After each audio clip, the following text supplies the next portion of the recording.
or Get Out tried to warn you. New black culture unlocked. You know what I'm saying? I don't know who they is. It's finna be my first video. I done already sell to these niggas, and I don't even know who they is. But let's see this hotel. Hidden messages that were.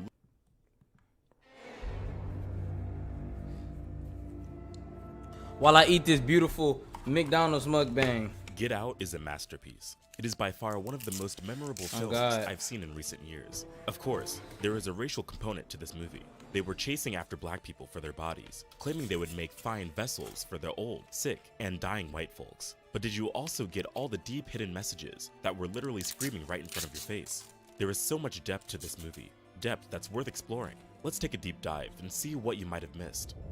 That's right. There's a whole parallel between the deer and Chris, and of course Chris's mother, the suppressed memory of his mother dying after being hit by the car. The buck, of course, is the animal that Chris uses in the end to kill Dean, the patriarch of the Armitage family.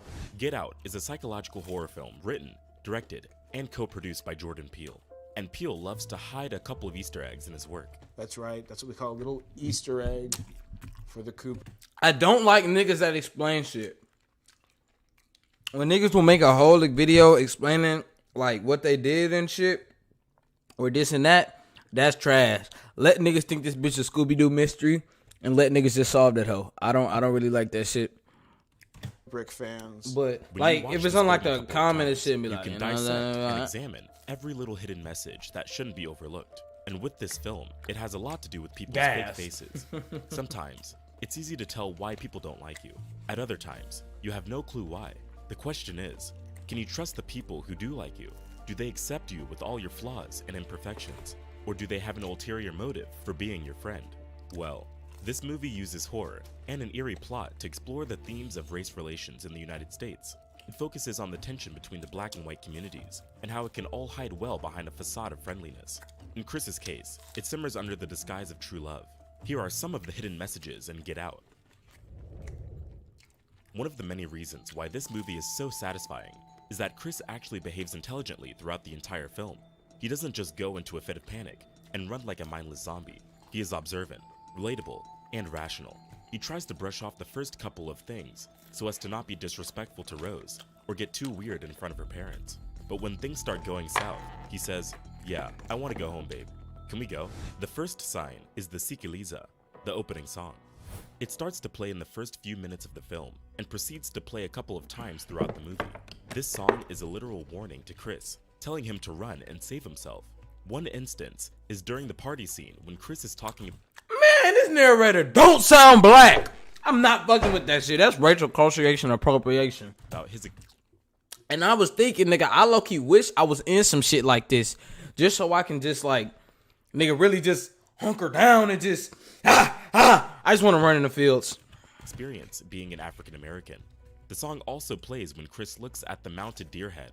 The voices in the song are the voices we carry, the voices of our community, history books, and our ancestors. They are a haunting reminder His of how story. Important it is to Remember stay attuned that. and awake to the ways of white supremacy What and the all that is fuck? around us. At the beginning of the movie, when Chris and Rose are driving to Rose's parents' house, Chris calls Rod his best friend. He puts Rod on speakerphone, and Rod says to Rose that she picked the wrong guy, jokingly implying that she should have chosen him as a boyfriend instead of Chris. Later in the movie, we find out that Rose's family is kidnapping black people to place the consciousness and brains of white cult members into the bodies of healthy black individuals. Before we get any further, let me tell y'all about this shit. This movie is facts. White people do this shit. And look, I don't know if you never, I'm not racist. Well, I am. I'm a little racist. Like, and everybody has a little bit of racism in it, whether they like to admit it or not. Some people say minorities can't be racist or black people can't be racist to other black people. There's a lot of takes, but I believe racism works both ways. If you ever been around a lot of white people, I can tell you it is not a good feeling. It's just not, it's not comfortable. Like, I know niggas say like uncomfortable situations, but I'm thinking like get on the field type shit situations. Me and a lot of white people just don't mix, you know what I'm saying? We're like red and blue. We make black. That's word of the motherfucking day. This is to prolong their lifespan. Rose probably knew Rod before she knew Chris, and the reason she picked Chris instead of Rod is that he had a healthy mind, excellent eyesight, Good burger, man. and skills as a photographer. She was sent to seduce high-value targets that the family could auction for good money. Oh, and by the way, an auction is an allegory for the slave trade. Before the Civil War, slaves were often sold at auctions. An auctioneer stood on a pedestal, and wealthy people assembled Nigga, your to bid granny on the was a preferred slave. grand. By preparing to auction Chris off as a vessel to another man, the Armitages reveal themselves as those on top of the food chain, slave traders. Rod was lucky he didn't fit the profile. He was wearing glasses, emphasizing poor eyesight, and was slightly overweight. Yes, Rod was just teasing them. It is just part of his personality. But because he was super paranoid about Chris going to Rose's family home, it is clearly obvious that he felt something he couldn't quite explain. On the way to the Armitage's family home, Rose hits a deer. This is a pivotal moment that showcases. To be honest, the only reason why white people aren't racist now is because they was taught wrong. I feel like when slavery was coming up, right, you taught the same shit that your people taught to you. Is when, you know what I'm saying, black people are this, we don't like blacks, ill, monkey, spit on them, buy them, sell them. That's just how it was. That's just how they was taught. Now, a lot of niggas would say they didn't know no better, but is it that hard? I can't put myself in that reality just because it's like it's nearly impossible for me to imagine. But is it that hard for you to know like that's not how you should treat a human being? That's why them niggas in the North, they wasn't really with that slave shit. I mean, they was, but at the same time, they wasn't. That's why a lot of blacks try to went to the North. But a lot of shit they don't be telling y'all about the whole blacks and all that shit. It's like, nigga, if you think about it, bro. Hey! It's a number of things. In classic symbolism, the deer is a sign of unwanted visitors being hunted. This is basically how Chris is perceived, as a deer to be hunted. The Armitage family hunts these visitors and keeps them as trophies to show off their dominance. But there is also something else. When the deer is hit, Chris goes immediately to check up on it, hoping that it would have died a quick death and wouldn't have to suffer. We see his eyes fill with pain as he is looking at the mortally wounded creature. Rose shows no empathy, no remorse. She uses excuses like, I was disoriented, and continues to lightheartedly accept the advice of the policeman. These are one of the many symptoms of sociopathy that Rose actually displays. Later, when Chris meets the family, we see something interesting. As they are sitting on the back porch, Chris starts knocking on the table. This is a sign that he is very uncomfortable on a deep psychological level, and he is showing that comfort through common gestures. Now, the reason this is different is that he usually turns to cigarettes to deal with this stress. To please her parents, he subconsciously chooses another way to show his discomfort. Here, we also see Missy tapping on the glass with the spoon, which basically means she is marking her territory. The tapping of the spoon creates a focal point for hypnotism to work, even without Chris's permission. Let me tell you what I would have did, bro. First off, this is why you don't date white girls. Now, I'm not saying there's anything wrong with dating white women, but you definitely don't make it this far. Meeting parents and shit. And I just don't think, you know what I'm saying? That's just how I get down. Blacks and whites. I used to like white women when I was a kid. But that's because I was a kid. I ain't know no better. But now that I became a motherfucking. You know what I'm saying? I don't like white women no more. And I would never date one. Not that I'm racist or anything. Well, I did say a little bit. But like, I'm not like crazy racist.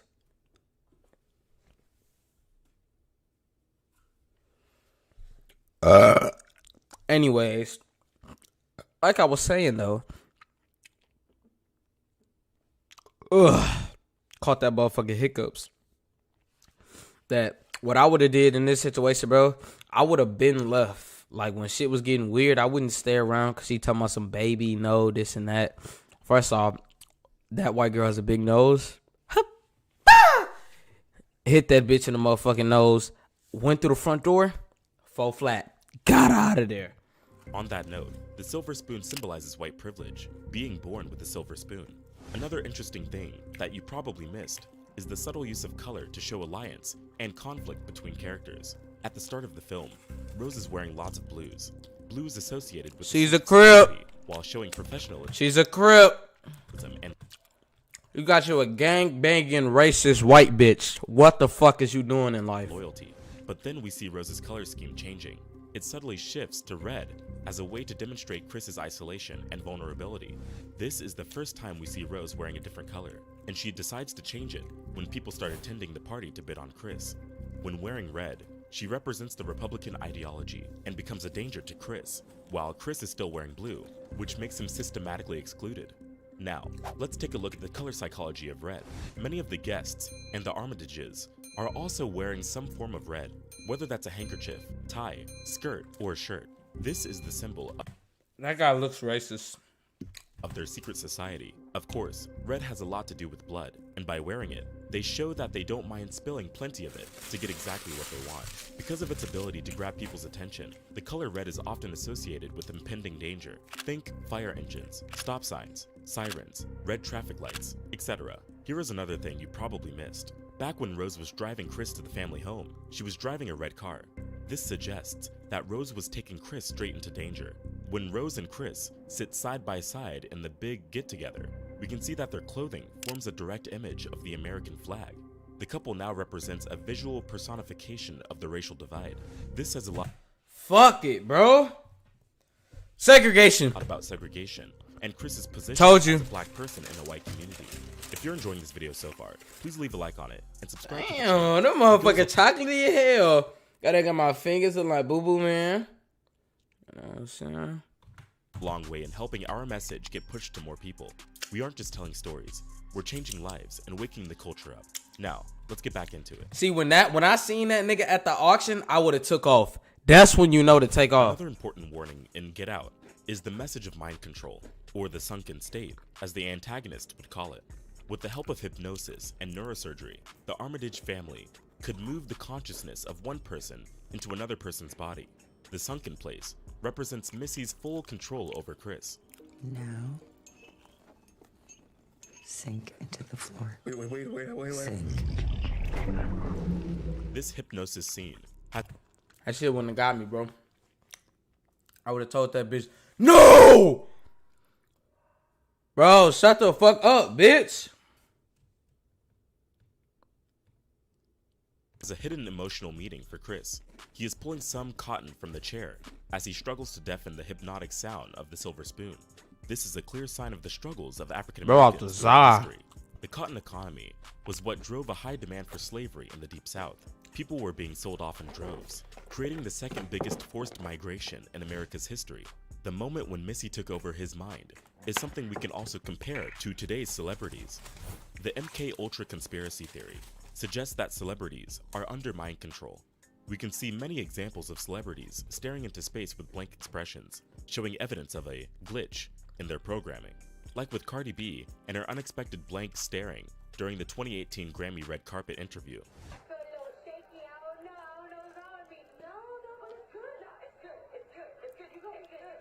During a 2017 press conference, What the fuck? Draymond Green also suddenly went blank and stayed that way for about 19 seconds.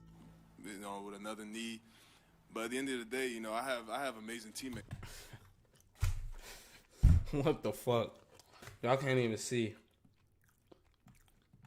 You know, guys like Draymond. That's a pretty long time to drift off when you're supposed to give a speech.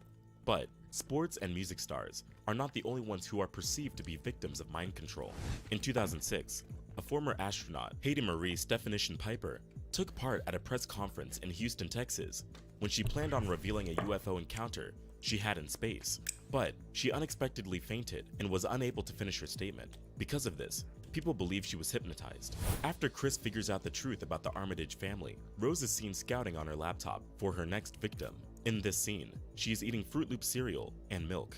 The thing is, they are supposed to be mixed in a bowl and eaten together, except her actions are Man, what the fuck is wrong with that bitch? That got me clicking off the fucking video, bro. Fruit Loops? You got all that money, and then you go out and you buy Fruit Loops? Bitch, get out of here.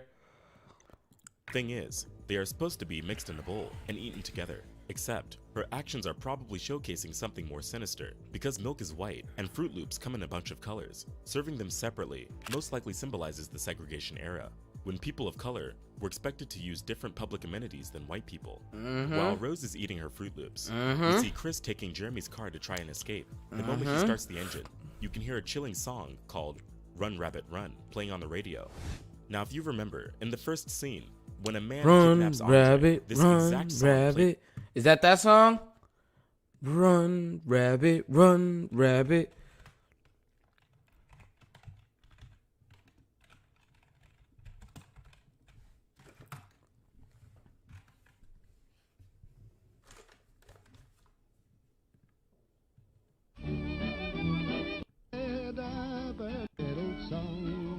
Run, rabbit, run, rabbit, run, run. Yeah, this song was definitely made for evil niggas. I ain't gonna lie. What the fuck? This little song. Run, rabbit, run. Bang goes the farmer's gun. Oh, this best. See, yeah, country white people be making weird shit.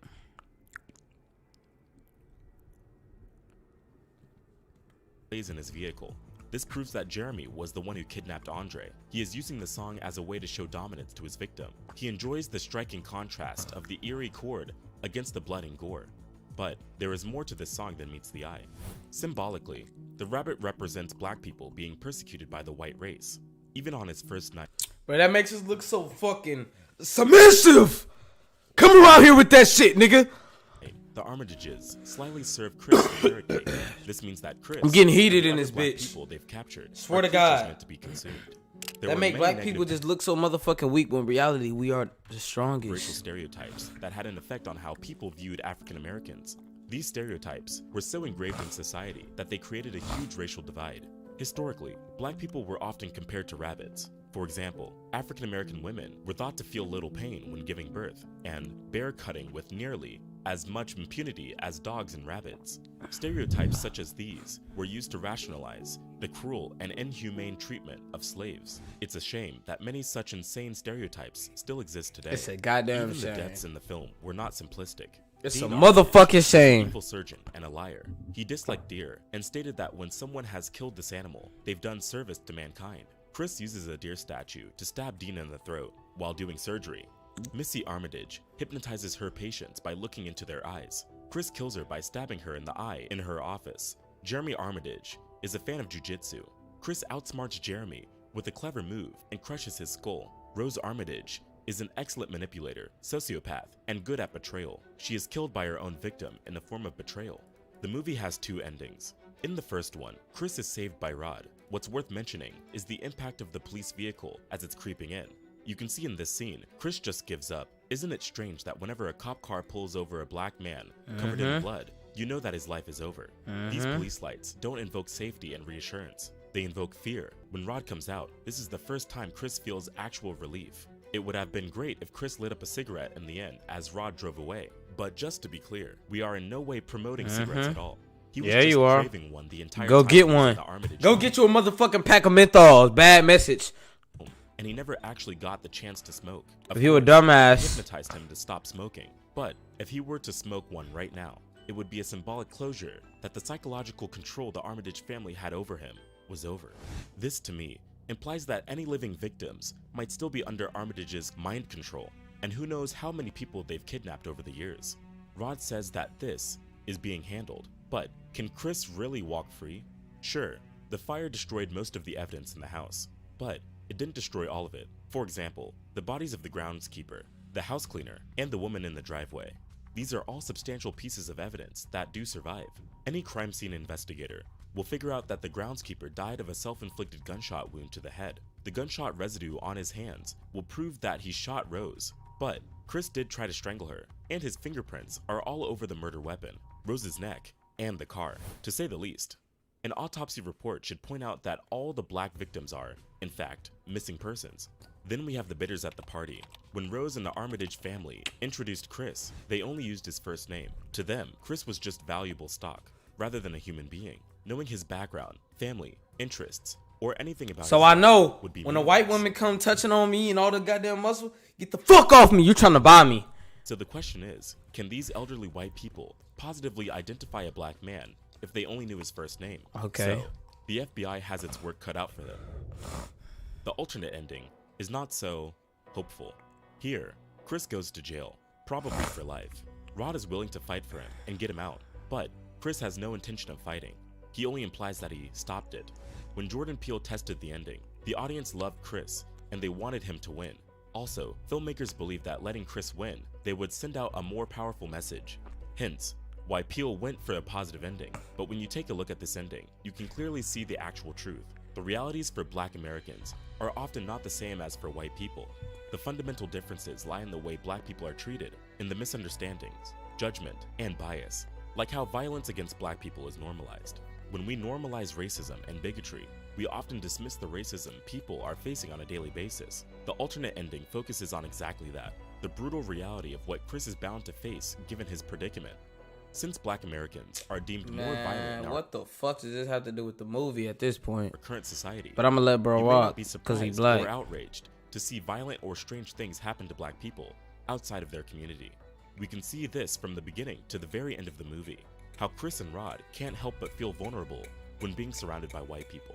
The thing is, it's not uncommon to find Black people who've been roughed up by police at least once in their life.